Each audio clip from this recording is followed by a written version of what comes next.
Fala, prevencionista, tudo bem? Hoje estamos aqui no SST, o canal, e vamos falar hoje sobre um tema muito interessante, que é 5 coisas obrigatórias na segurança do trabalho e que ninguém faz. Utilizei de propósito a aspas no ninguém, porque a gente sabe que alguns profissionais fazem. São a extrema minoria, mas alguns fazem. Então vamos lá, conversar sobre isso. Nós da área de segurança adoramos cobrar ao empregador para que ele cumpra as regras de segurança. Mas são tantas regras, tantas normas, que até nós, profissionais de segurança, por desconhecimento ou por pura desatenção, a gente acaba deixando passar algumas coisas, algumas obrigações da área de segurança do trabalho. Então vamos lá, vamos descobrir quais são essas 5. Vou compartilhar aqui com você a minha tela para a gente poder ver mais sobre isso. Beleza, então vamos lá. 5 coisas obrigatórias na segurança do trabalho e que ninguém faz. A primeira delas, emissão do PPP para simples conferência. Isso mesmo. Assim como o trabalhador deve ter acesso fácil aos dados do seu FGTS, ele também deve ter acesso fácil aos dados lançados no seu PPP. Afinal, diz respeito a quê? A aposentadoria especial dele. Mas a gente sabe que, infelizmente, não é assim que acontece. As empresas dificultam ao máximo a entrega do PPP, mas a legislação é clara, está lá na IN 77. A empresa ou equiparada deve elaborar e manter atualizado o PPP para os segurados no referido caput, bem como fornecê-lo nas seguintes situações. Olha só. Fornecer o PPP para simples conferência por parte do trabalhador pelo menos uma vez ao ano. Prevencionista, você tem feito isso na sua empresa? Bom, tendo feito ou não tendo feito, o fato é que é obrigatório. E eu emitir o PPP para simples conferência é um ato que deixa claro para o trabalhador que ele até pode confiar mais naquela empresa. Porque se a empresa fica escondendo dados do PPP, o que mais ela anda escondendo, não é verdade? Então, emitir o PPP para simples conferência é obrigatório, mas é uma das obrigações que, infelizmente, ninguém faz. Relatório de inviabilidade técnica. O que é isso, Nestor? Olha, isso está lá na NR1, na nova NR1, também está na NR9 da era do BPA, que diz o seguinte: quando comprovado, olha a palavrinha aqui, comprovado pelo empregador, a inviabilidade técnica das ações de proteção coletiva, ou quando essas não forem suficientes, ou se encontrarem em fase de estudo, planejamento ou implantação, ou ainda em caráter complementar ou emergencial, deverão ser adotadas outras medidas obedecendo-se à seguinte hierarquia: medidas de caráter administrativo ou de organização do trabalho, ou utilização de EPI. Então, olha que coisa. A empresa, antes de fornecer o EPI, ela deveria fazer um relatório de inviabilidade técnica das medidas de proteção coletiva. Ou seja, eu só vou fornecer o EPI quando eu comprovar a inviabilidade técnica das medidas de proteção coletiva. Então, eu deveria ter um relatório dizendo alguma coisa mais ou menos assim: não é possível enclausurar o ruído, não é possível isolar o trabalhador exposto, não é possível trocar essa máquina por uma menos ruidosa. E aí, cada motivo desse ser justificado, evidentemente. E aí, por conta de não ter sido possível fazer isso, nós estamos fornecendo protetor auditivo para o trabalhador. Basicamente é isso. É tão simples assim. É um relatório de inviabilidade técnica serviria para colocar à luz as medidas de proteção coletiva, que são muito mais eficientes do que o EPI. Então, esse relatório de inviabilidade técnica, ele vem para mostrar que a empresa fez o dever de casa, para mostrar que a empresa pensou no coletivo antes de chegar no EPI, e que ela só partiu para o uso do EPI porque as medidas de ordem coletiva são inviáveis. Está aí o nome, inviabilidade técnica.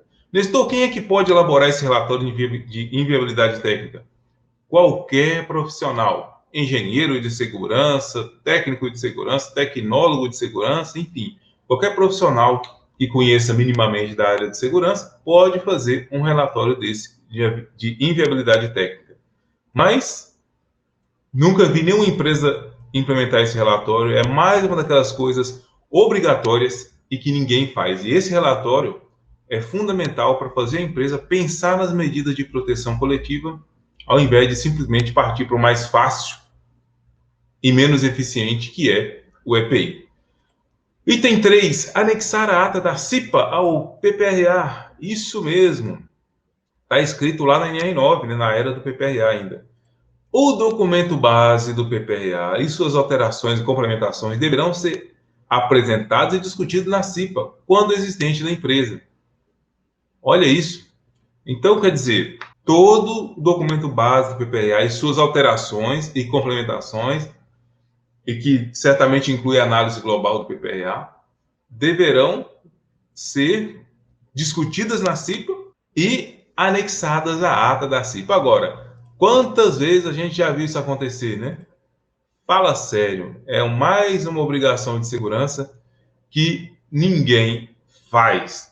E o pessoal quer muito que a CIPA seja engajada, não sei o quê, mas uma coisa tão simples como essa, que é submeter o PPRA da empresa à apreciação da CIPA, infelizmente, poucas empresas fazem. O item 4, dosimetria de 8 horas. O quê? É isso mesmo. Lá na NHO 1, diz que a avaliação de ruído deve ser representativa. A nova NR9 também diz que a avaliação dos riscos deve ser representativa. Então, a NHO, o que ela diz? Que ela permite, né, você fazer avaliações pontuais e avaliação com o dosímetro, avaliação pontual com decibelímetro e avaliação de dose com dosímetro. O que a gente vê são avaliações pontuais com decibelímetro sem qualquer memorial de cálculo. E o memorial de cálculo ajudaria o quê? A representar a realidade do ambiente de trabalho. Tem até profissionais que dizem que o uso do decibelímetro é proibido. Gente, isso é um absurdo. O uso do decibelímetro não é proibido. E nem desaconselhado. Agora, quando o trabalhador, quando o profissional de segurança utilizar o decibelímetro para fazer medição de ruído, esse uso do decibelímetro tem que vir acompanhado de um memorial de cálculo para mostrar como é que chegou naquele resultado. Eu vejo muitos PPRAs de empresa que só colocam lá um resultado. Deu 90 decibel. E o cara não explica como chegou naquele resultado. Ele coloca lá o uso do decibelímetro. Você fica pensando, será que esse cara só fez uma avaliação pontual com o decibelímetro?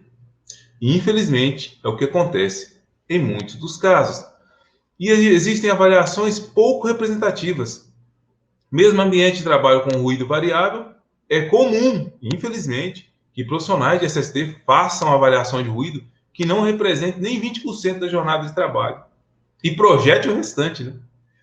E o problema é, quando você tem um ambiente de trabalho com muitos maquinários, liga maquinário, desliga maquinário, liga 2 máquinas, desliga 2 máquinas, liga 3 máquinas, desliga uma. Você tem um ruído que varia ao longo de toda a jornada de trabalho. Ele fica assim, ó, tipo um serrote.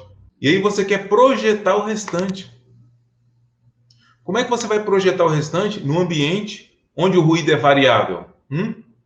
Como é que você vai projetar? Como é que você vai garantir que, por exemplo, a primeira hora que você avaliou o ruído, a primeira hora de exposição ao ruído, seja igual às demais outras, sei lá, 7 horas de jornada de trabalho? Como é que você vai garantir? Se tem inúmeras máquinas, se tem máquinas de outro setor, que o ruído influencia nesse setor onde você está avaliando, como é que você vai garantir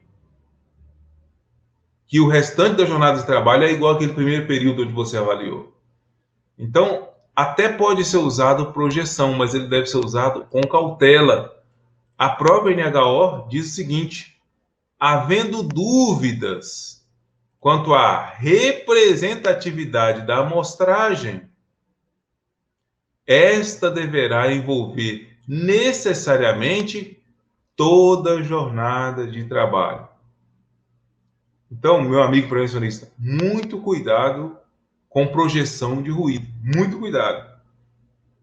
A projeção de ruído pode ser utilizada? Pode, mas com muita cautela. Você só deve projetar o ruído se você entender tecnicamente, com base em dados e fatos, que o restante da jornada de trabalho vai ser igual àquela hora que você avaliou de início, né? Você avalia o início e projeta o restante. Pois é.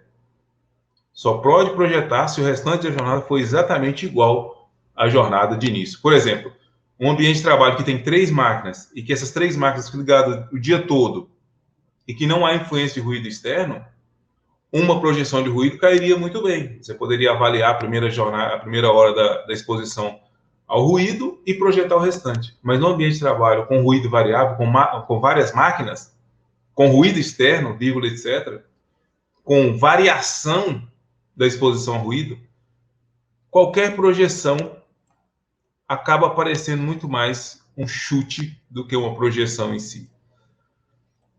E aí nós chegamos no 5º item de segurança do trabalho, que é obrigatório e que ninguém faz. Calibração de dosímetro em campo antes de utilizar o equipamento. Também válido esse mesmo item para a bomba de amostragem de ar. Lá na NHO 1 diz o seguinte, fala sobre a utilização do medidor integrado de uso pessoal. Ela diz que reajustes preliminares no equipamento, sua calibração com base nas instruções do manual de operação do equipamento e nos parâmetros especificados. Ou seja, calibração. A calibração em campo é indispensável. O mesmo para a bomba de amostragem de ar, mais conhecido como bomba gravimétrica. Então, a calibração em campo não é a mesma calibração de laboratório. Na calibração em campo, é visualizado muito mais a precisão do equipamento. Na calibração em laboratório, a gente pode dizer que o foco acaba sendo mais avaliar a parte eletrônica do equipamento.